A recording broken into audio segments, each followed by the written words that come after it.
Okay, so welcome back. So today I just thought I'd do just a quick video on the differences between TRS and Mountune. I get asked a lot of questions about TRS versus Mountune.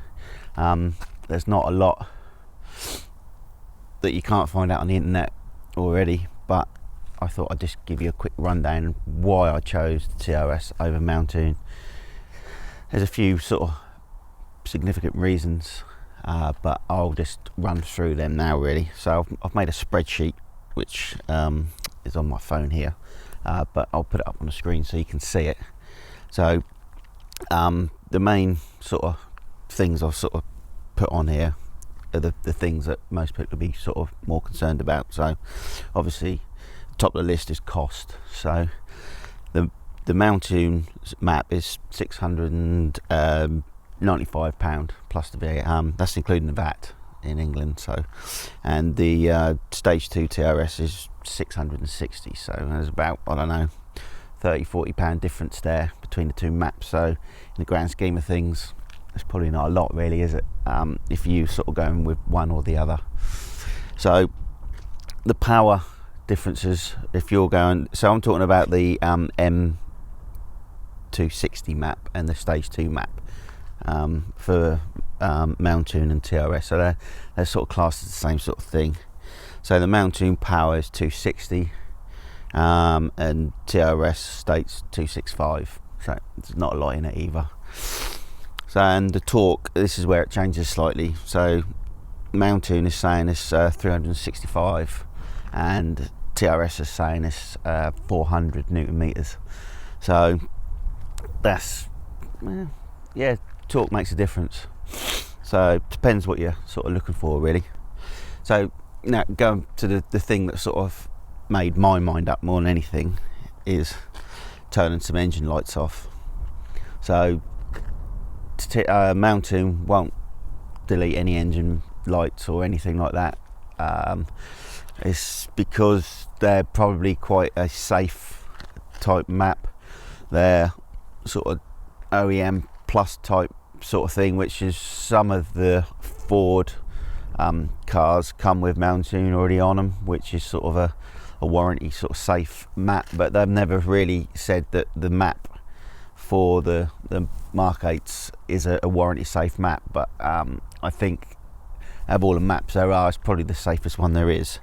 But anyway, if you take your GPF off, it chucks an engine light. You've got no way around that. But TRS will map the light out, whereas Mountune won't. I did ask if that was something they'd do, and they blatantly said no, it's nothing we do. So perhaps that's changed since I asked, but you're not going to get your engine light turned off if you've got a Mountune map. Obviously that goes the same with the decat. So I've had, mine's got a sports cat on it, but I had the cat light turned out, so there's no issues with it at all. Still runs as normal, but it just thinks there's no cat on there, which there is. Obviously that just sort of eliminates any problems down the line with an engine light and obviously the cat. So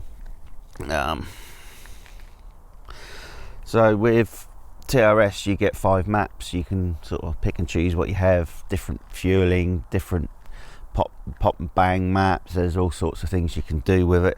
You can have stock power and whatnot. So it's just what TRS does, but Mountune sort of does the same sort of thing. I think you can flick between the stock map, the 235 map and the 260 map, and I think they do like an ASBO thing, which is like a pop and bang sort of map as well, I think. Don't think that's quite as aggressive as the TRS, but so cylinder deactivation is another big sort of thing. I don't think Mountune will sort of accommodate that, whereas TRS does. So on some of my maps I've got it turned off, because if you're got a modified one of these with a decent exhaust, you will notice that when you're in normal mode it does sound like a bit like a tractor, to be fair. It's not nothing bad, it's just obviously highlighted a bit more with the map, sorry, with the exhaust, just because it's a bit louder and you notice it a lot more.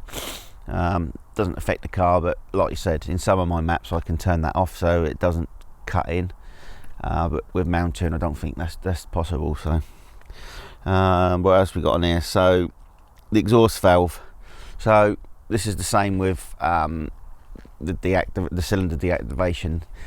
Mountune won't do anything with the exhaust valve. I think it just works as normal. So I don't know if you've ever noticed when you're driving along, you can hear the valve open and shut, and even if you're in sports or track mode, it still operates.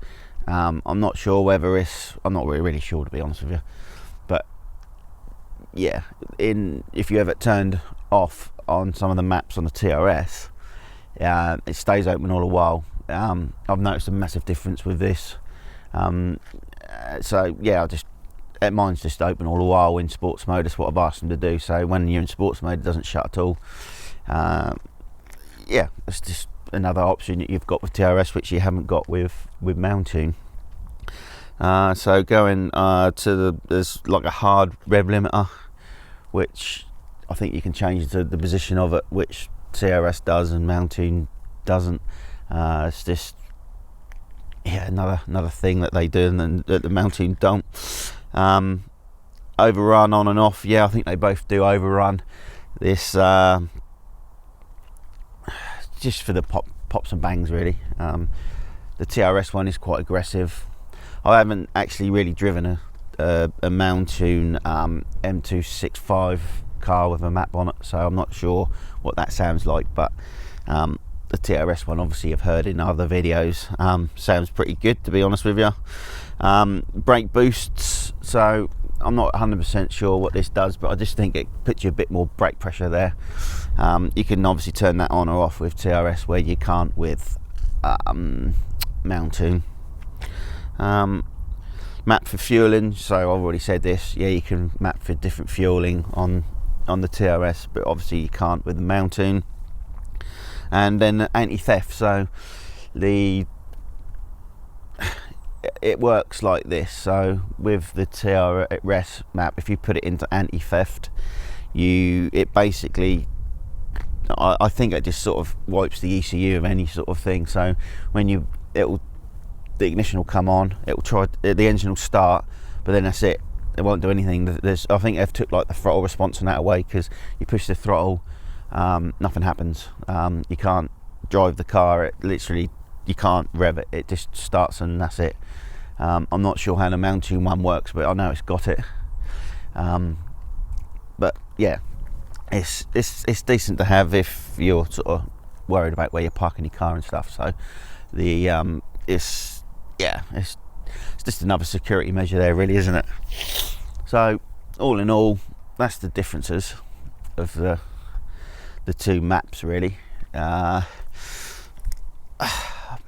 think Mountune are really friendly, mapping sort of tame. They are sort of one of the most known, I think, around the world for tuning Fords, but I didn't find them very helpful when I was trying to get maps, and what I wanted to do to my car wasn't going to work for me, obviously, because of the GPF delete and the sports cat. But there you go, that's just my opinion. That's one of the main reasons why I didn't go with them. Plus, when I did speak to TRS at the time, I bought all my stuff through them, all the main upgrades. But yeah, it's just a choice at the end of the day. I wouldn't want to have any difference now. The car's running perfectly. Sounds brilliant. Big brakes are brilliant.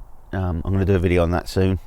So yeah, hope that sort of helps some people just with sort of what the differences are.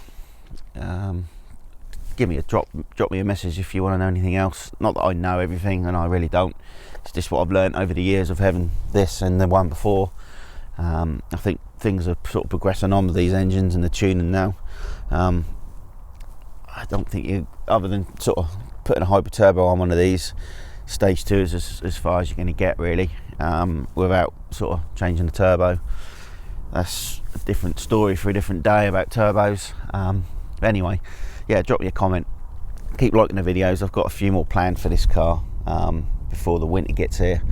I want to do a full review of, a full driving review with everything on the car, which is coming next, I think. But anyway, stay tuned. I'll hopefully see you on the next one.